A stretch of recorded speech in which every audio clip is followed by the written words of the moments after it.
যদিও রজনী ভালোবেসে মরে যদি সেও ভালো ঘরে বেঁধে। রায়গঞ্জের ভাঙারুট কলোনির বাসিন্দা ঝর্ণা পাল। নামটা আজ আবারও নতুন করে ঘুরে বেড়াচ্ছে সোশ্যাল মিডিয়ার টাইমলাইনে। কিন্তু এই নামের সঙ্গে জুড়ে আছে সংগ্রামের, অসহায়তার আর অবিশ্বাস্য প্রতিভার এক গভীর কাহিনী। ঝর্ণা পাল জীবনের কঠিন বাস্তবতার সঙ্গে প্রতিদিন লড়াই করছেন, আর সেই লড়াইয়ের সঙ্গী তার গানের সুর।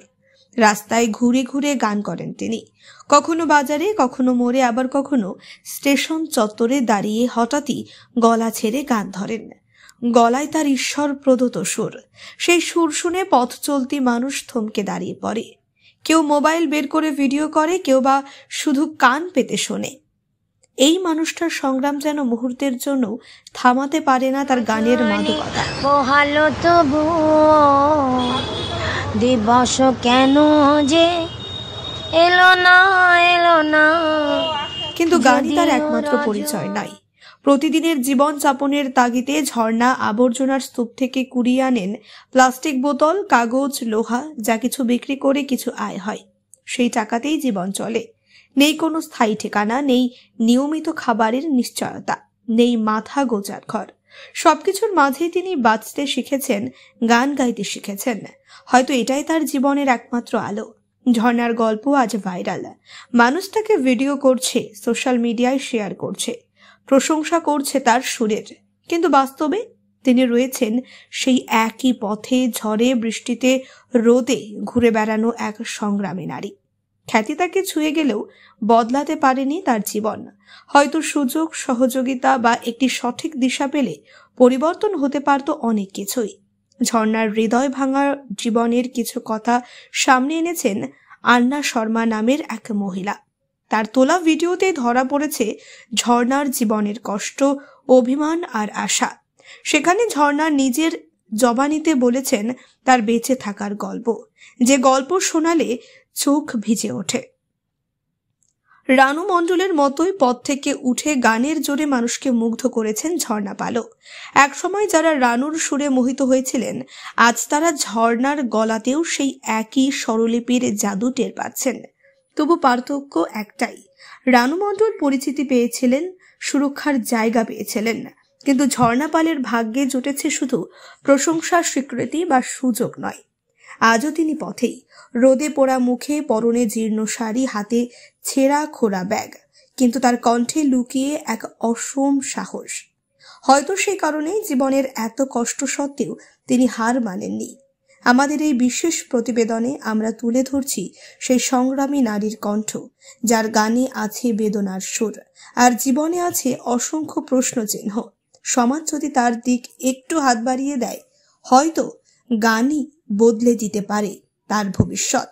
ঝর্ণা পাল শুধু ভাইরাল হবার গল্প নন, তিনি এক সংগ্রামের প্রতীক, প্রতিভার প্রতিচ্ছবি এবং এক অবহেলিত জীবনের নিঃশব্দ আর্তনাদ।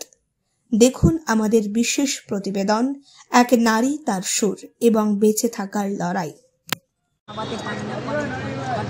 আমার বলার আছে বলবো, আমার পেটে লাথ মেরেছে, আমার ডানলোকটাও ছাড়া করিয়ে দিয়েছে, সারা সম্পত্তি ছাড়া করিয়ে দিয়েছে, আমার করে খাবার নষ্ট করেছে, আমার সম্মানটাকেও নষ্ট করেছে। পাগল অলরেডি দুনিয়াতে আমাকে ইন্ডিয়ার বুকে পাগল বানিয়ে দিয়েছে। আমি রায়গঞ্জের মেয়ে, আমার মাথায় বুদ্ধি না থাকে আমি এত 50 বছর দিন ছোট থেকে 5 বছর বয়স থেকে কাজ করে খেটে খেয়ে এলাম। বারবার বলেছি রায়গঞ্জের মেয়ে আমি, দেবীনগর হইতে মোহনবাটিতে আমি সারা জীবন বাসা বাড়িতে কাজ করে করে খেয়ে আমি বড় হয়েছি, মানুষ হয়েছি। আবার 89 সালে আমার 11 বছর বয়সে আমি প্রথম জীবনে 11 বছর বয়সে কলকাতায় গেছি পাইপ পাড়াতে। আমি ছোটোবেলায় 5 বছর বয়সে 11 বছর বয়সে পাইপ পাড়াতে থেকে আমি সেখানে একটা 3তলা বাড়িতে থেকে কাজ করেছি। তার বাড়িতে আমি অত বড় বাড়ির কাজ করেছি, খেয়েছি, পুষিয়েছি, মানুষ হয়েছি। তারাও আমাকে মানুষ করেছে, তারা আমার বাবা মা হয়ে তারা আমাকে মানুষ করেছে, লেখাপড়া শিখেছে, কাজ শিখেছে, ভালো মন্দ শিখেছে, আচার বিচার শিখেছে, কাজ শিখেছে, হাত ধরে এটা কর এটা কর। আমাকে তারা শিখিয়েছিল বলে তো আজকে আমি কাজ করি, খেটে খাচ্ছি মাথা বুঝে।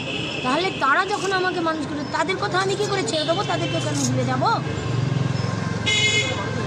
তারপরে আমার এখানে দেশ, এখানে আমার বাবা ছিল, মা ছিল, বেঁচে ছিল, আমার এখানে লোক পরিবার আছে, আমার আছেও আছে তো নাকি, আমার মামা মামি আছে তো নাকি, তো সেই জিনিসগুলো ভেবেছিল।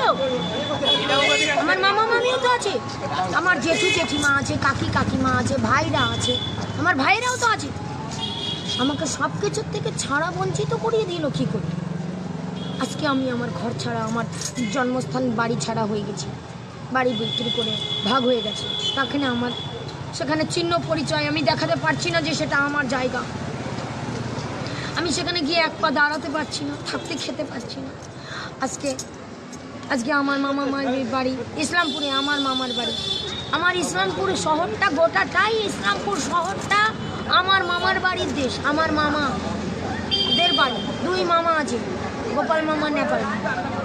যেখানেই থাকবো তারা তাদের মতনই থাকবে, তাদের ওপর আমার কোনো হক অধিকার না, আমি সেটা বলছি না, কিন্তু আমার মামা মামি তো আমার রক্তের সম্পর্ক। আমি তো সেখানে যাইতে পারি, থাকতে পারি, একবেলা যাইতে পারি তো। ইসলামপুর শহরে আমি বাসা বাড়িতে কাজ করে খেয়েছি, পাউরুটি ফ্যাক্টরিতে, চিত্র বেকারিতে। আমার মাসি আছে, আমার মেসো আছে, আমার মাস্তুতো ভাইয়েরা আছে, আমার কি লোকজন আত্মীয় স্বজন নাই? দিদি সবাই ভাবছে অনেরিয়া আছে, মনে হয় পাগল আছে। এটা কি কথা? তুমি এখানকার রায়গঞ্জের মেয়ে, তোমারও তো ঘর পরিবার সংসার আছে, বাবা মা, চাই ভাই বোন, চাই মামা মামি, আত্মীয় সবাই আছে তো, আমার কি নাই? তো আমাকে রাস্তায় থাকতে থাকে, আমাকে বোতল খুলে থাকতে থাকে, ভাবে আমি অনেরিয়া আছি। মোড়ে থাকতো, ভাবছো পাগল আছে? শিলিগুড়ি মোড়ে থাকতো, ভাবতে গান করছে না কিছুদিন থেকে। আমার বাড়ি শামপুর গৌরী কলোনি পাড়ায়, আমি শামপুর গৌরী কলোনি, বড় পাকা বাড়িতে আমি সবুজ সংঘ মন্দিরের কাজ করতাম, আমি বাড়িতে ভবনের বাড়িতে কাজ করতাম, আমি মোহনবাটি বাজারে আলু পেঁয়াজ বাছাই করে খাইতাম, ঝাড়ু দিয়ে খেতাম, নোংরা ফেলে খেতাম। মোহনবাটি বাজারে আমার নিজের জায়গা ছিল, আমি যে জায়গাটা বাচ্চাকে কোলে নিয়ে নোংরা মাথায় করে টুকরিতে করে ফেলে গোবর মাটি নিয়ে এসে লেপে সেই জায়গাটা বানিয়েছিলাম। একদিন আমি আমার স্বামী নিয়ে দোকানদারি করেছিলাম, রুটি সবজি লিচি বিক্রি করেছিলাম। কথাটাকে শোনা বোঝার চেষ্টা করো। 2007 সালে আমি সেই জায়গাটা নিয়েছিলাম মোহনবাটি বাজারে, আমার বাচ্চা কোলে নিয়ে আমি মাথায় করে টুকরিতে করে সেই কাঁচড়াখানার নোংরাটা ফেলেছিলাম। আমার বাড়ি থেকে গোবর মাটি নিয়ে এসে সেই জায়গাটা লেপে জায়গাটা পরিষ্কার করে আমার গোপালপাল মালিক বলেছিল তুমি রুটি সবজি লিচি বিক্রি করো। আমি সেখানে দোকান দিয়েছিলাম, আমার ঘরের যত বাসন সেখানে নিয়ে গিয়ে মাথায় করে টেনে নিয়ে গিয়ে গোবর গৈঠি দিয়ে চুলা বানিয়ে, আমার স্বামী তখন খরচাও করেছিল, আমার স্বামী একটা চুলো বানিয়েছিল, আমার স্বামী নতুন তাওয়া কিনেছিল, নতুন গামলা বাসন কিনেছিল। আমি ছোট ছোট কোলের বাচ্চাকে নিয়ে বসে ওখানে রুটি লিট্টি বানিয়ে মাংস বিক্রি করেছিলাম। আমার স্বামী সেদিন একদিনই দোকানদারি পয়সা খরচা লাগিয়ে করছি না, ছেলে মেয়ের ভালোবাসা পাচ্ছি না, ছেলে মেয়ে আমার থেকে দূর হয়ে গেছে, দূর হয়ে যাচ্ছে, আরও এরপরে আরও ছেলে মেয়ে দূর হয়ে যাবে, আরও পাবো না, আরও ধরতে পারছি না ক্রেতাদেরকে, ভালোবাসতে পারছি না, ভালোবাসা পাচ্ছি। আমি একলা জীবন কাটাচ্ছি রাস্তার মধ্যে, আমায় কেউ কোথাও দাঁড়াতে দিচ্ছে না, চলতে দিচ্ছে না, বোতল কুড়িয়ে খেতে দিচ্ছে না। আমিও তো মানুষ, আমার তো মাথাটা চালাবো, আমিও তো কিছু কেনাকাটা করব, খাবো। প্রত্যেকটা দোকানদার দেখে চিনে নিচ্ছে আমাকে, তারা কেন কথাটা বুঝছো না, তারা গিয়ে আমাকে দোকানে দাঁড়াতে দিচ্ছে না, কথা বলতে দিচ্ছে না, কিনতে দিচ্ছে না, খেতে দিচ্ছে না, তারা বোতল কুড়াই দেখে ঘৃণা করছে আমাকে। তারা আমায় দাঁড়াতে দেয় না, তারা সামান কিনতে দেয় না, তারা কোনো কথা বলতে দেয় না, তারা ভালো মন্দ ন্যায় অন্যায় কোনো কথা বলতে দেয় না, তারা চলতে দেয় না, তারা কিনতে কেটে খেতে দেয় না। আমি খুব দুঃখে আছি, জ্বালায় আছি, টেনশনে আছি। আমাকে আমার মতন করে কেন তোমরা চলতে দিচ্ছ না, দাঁড়াতে দেয় না? যে গলিতে ঢুকি একটু ফাঁকা গলিতে ঢুকবো, একলা নিজের মনে একটু গান করবো, একলা জীবনটা বাঁচবো, একলা একটু গান করবো, ডান্স করবো, তাহলে আমাকে সেটা করতে দেয় না। আমি বাঁচবো কি করে?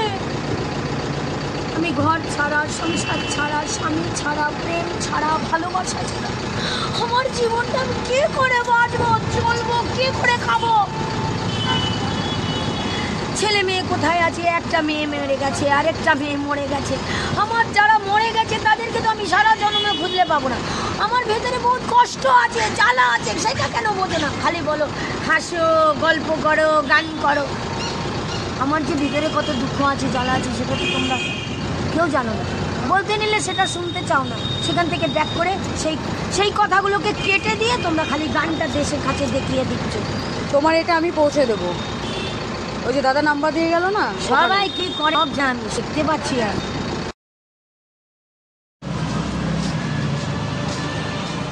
তুমি জীবনে যেই গান করে শুধু বুলবুল পাখি ময়নাটি জীবনটা গানটা গাইলেই আমার জীবনটা তাহলে জিন্দগিটা তোমার চলে যেটা যাবে। ভালো লাগে সেটা করো। আমার লাইফটা তো কেউ কোনো কথাটা বুঝতে ভাবতে পারছে না। তোমার লাইফের জন্যই এগুলা করছি আমরা। কিছুই করছো না, কিছুই হবে না। তুমি তোমার গানটা নিয়ে চলে যাবে তোমার না, না, বাড়িতে, না, না, না, না। আমাকে ওই বস্তাটা টানছো। আমি তোমাকে ভালোবেসে এখন কিছু দিয়েও যাবো, তুমি গানটা করো। রেডি? অন্য গান করবো। করো।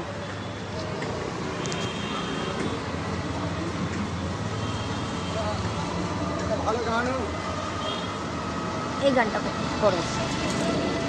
বাঘিনী সিনেমার গান, এটা খুব ভালো লাগে, এই গানটাই করবো। অন্য কোনো গান ভালো লাগছে না। যদিও রজনী খালি গান নেওয়ার ধান্দায় থাকে, গানটা যতক্ষণ নিবে না ততক্ষণ আমাকে থেকে সরবে না, আমার বকিয়া মাথা মারবে। আচ্ছা গানটা করো না। আমার যে দিমাগ Mistake হয়ে খারাপ গেল। হচ্ছে সেটা বুঝছে না, আমার যে সংসার খারাপ হচ্ছে সেটা বুঝছে না, আমার যে কাজ ক্ষতি হচ্ছে সেটা বুঝবে না, আমি কি দিয়ে খাবো সেটা চলছে। আমার নাম হচ্ছে না, আমার আরো বদনাম হচ্ছে, ডুবে যাচ্ছি, গানটা মিস্টেক হয়ে গেল। চলতে পারছি না, আমি করে খেতে পারছি না, আমাকে কোথাও দাঁড়াতে দিচ্ছে না, চলতে আজকের দিচ্ছে না, ব্যবস্থা করে তোমার খেতে আমি দিচ্ছে করে না। দিয়ে যাচ্ছি। বললে বোঝাতে পারছি না, রেডি? খালি গান নেওয়ার ধান্দায় থাকছে। গান নিচ্ছে আপনার জায়গা, মায়ের গান সবাইকেই শোনাই, বা হিন্দি গান, রোমান্টিক গান সবাইকেই শোনাই। আর ভোজপুরি গান তো সবাইকে অতটা আমি শোনাই না, কেননা ভোজপুরি তো গান অত আমি সবগুলো ভালো পারি না। আলপনাদি যেমন ভালো গান গায়, তখন আলপনাদির অনেক গানই আমি ভালো গাইতে পারি না, একটু গান একটা দুটো আমি একটু পারি। ওই ছোটোকে লালি আখি মে কাজেরা অতটুকু একটু মজা করে একটু শোনাই। করো করো একটু আমার জন্য। তো দিদির জন্য একটা ভোজপুরি গান, সেটা হলো ভোজপুরি গান অনেক তিন চারটে ভালো গাইতে পারি। একটা ভোজপুরি গান তোমার জন্য, সে গানটা হলো বহে কে পুরবারামা বহ গইলে পছুবা সজনवा রে। তোমার জন্য সুন্দর গান। বহে কে পুরবারামা বহ গইলে পছুবা সজনवा রে বহ গইলে শীতল বেয়ার মোর সজনवा রে বহ গইলে শীতল বেয়ার মোর সজনवा রে। আমি বিহারে ছিলাম, তো আমাদের বিহারের দেশের বউরা, দিদি ভাইরা, বউরা সব এগুলো গান গাইতো, শুনে শুনে আমিও একটু গাইতাম, বা ক্যাসেটও বাজতো, ক্যাসেটও শুনে শুনে গাইতাম। বিহারের বাড়িটা তো ছাড়া হয়ে গেছে, দেশটাই ছাড়া হয়ে গেছে। আমার বিহারেও অনেক লোক চেনা পরিচিত আছে, গ্রামবাসীরা। তোমার ছেলে আসছিল না তোমাকে নিতে? ছেলে আসছিল নয় নিতে, ছেলে আমার এটাই বাড়ি, এটাই ছেলের বাড়ি, আমি কলকাতায় থাকতাম। শোনো, একটা জিনিস বোঝার চেষ্টা করো, মানুষের দুটো বাড়ি থাকে। তো আমার রায়গঞ্জেও বাড়ি, আমার কলকাতাতেও বাড়ি ছিল। আমার কলকাতাতে জায়গা ছিল, বাড়ি ছিল, ব্যবসা ছিল, রোজগারি ছিল, আমি ব্যবসা করতাম, কলকাতায় ছিলাম, ব্যবসা করতাম। ছেলে গেছিল আনতে, ছেলে আনতে গেছিল, ছেলে নিয়ে এসেছিল। দেখো, আমি আর ছেলে আর মা আমরা সেদিন কলকাতায় ফুটপাতে রেল লাইনে দেখা হয়েছিল, তো সেখান থেকে যখন আমি ছেলেকে নিয়ে চলে এসেছিলাম ট্রেনে করে, যে রাস্তাগুলো আমি ডানলবের রাস্তাটা চলি, আর সেই পুলিশটা যে আমাকে দক্ষিণেশ্বরের রাস্তা দিয়ে নিয়ে গিয়ে ট্রেন ধরিয়ে দিল, সে কি ভাবলো, চিন্তা করলো যে মানুষটা ডানলব শহরে থাকে, চলাফেরা করে, হাত পায়ে দেহতে ক্ষমতা নিয়ে চলাফেরা করে, সে বোতল পোড়ায়, বিক্রি করে, সে ব্যবসা করে, খায়, টাকা দুটো রোজগারি করে, সে দুটো খায়, নিজের ভবিষ্যতের জন্য দুটো পয়সা করি রাখে কোথায়, তাকে যে আমি বাড়িতে ছেলের জন্য বাড়ি পাঠিয়ে দিচ্ছি, আদৌ ছেলের সঙ্গে বাড়ি পাঠিয়ে দিচ্ছি, তার বাড়িটা যে তার জন্য 4 বছর 5 বছর হলো ছাড়া হয়ে গেছে, তার বাড়িতে সে যে থাকতে শান্তি করে পারবে না, খেতে পারবে না, খরচা পাবে না। তার স্বামী যে তাকে দেখে না, খাওয়ায় না, পছন্দ করে না, ভালোবাসে না, খেতে দেয় না, খরচা দেয় না, টাকা দেয় না, জামা কাপড় দেয় না। সুন্দর গাইছিলাম, দেখলাম মেয়েটাও আমার মুখে মুখে গাইছে। তা আমি ভাবলাম যে ও মনে হয় গানটা করে। তো তুমি যদি গান গেয়ে থাকো তাহলে গান সবসময় চর্চা করবে, তাহলে গানটা মনে থাকবে এবং ভালো হবে। আমার কথা হলো, যারা গান শোনে, যারা গান শেখে, তারা সবসময় গান গাইতে থাকবে, চর্চা করতে থাকবে, তাহলে গান সবসময় ভালো হবে। আর একটা কথা বারে বারে বলেছি, গানকে প্রেম না করলে, গানের সঙ্গে ভালোবাসা না করলে, গান প্রেম ভালোবাসা না করলে গান হয় না। গান মনের মধ্যে, চিপসের মধ্যে, দিলের মধ্যে, চিপসের মধ্যে ঢুকাতে হবে, নাড়ের ভিতরে ঢুকাতে হবে। পেট থেকে গান আসে, জীবন যৌবন সুখ শান্তির থেকে, নাড়ের থেকে গান আসে। গলা পরিষ্কার রাখতে হবে, কফ পেটে জমা থাকলে গান হবে না, গলায় কফ থাকলে গান হবে না, ভুল হয়ে যাবে। এই যে ভালো কথাটা বলছি, সবাই জেনে রাখো, ভালো হবে। গান এমনি এমনি হয়ে যায় না, গানের সঙ্গে প্রেম ভালোবাসা হলে গান হয়। ভালোবাসার গান হলে তাহলে গান গাইতেও ভালো লাগে, গান শোনাতেও ভালো লাগে। হ্যাঁ, ভালো গিয়েছিলাম। লাইভ করবে একটা ছোট। যে এলো না যদিও রজনী, ভালোবেসে মরে যদি সেও ভালো, ঘরে বেঁধে যদি মরে আরো ভালো, ভালোবেসে মরে যদি সেও ভালো, ঘরে বেঁধে যদি মরে আরো ভালো। বলে বলুক লোকে, মানি না, কলঙ্ক আমার ভালো লাগে। বলে বলুক লোকে, মানি না, কলঙ্ক আমার ভালো লাগে। কপালেরও লেখা সিঁদুরে ঢাকিয়া মরে যাওয়া আজি হলো না, যদিও রজনী পোহালো তবু দিবস কেন যে এলো না, যদিও রজনী। অনেক সুন্দর। আমার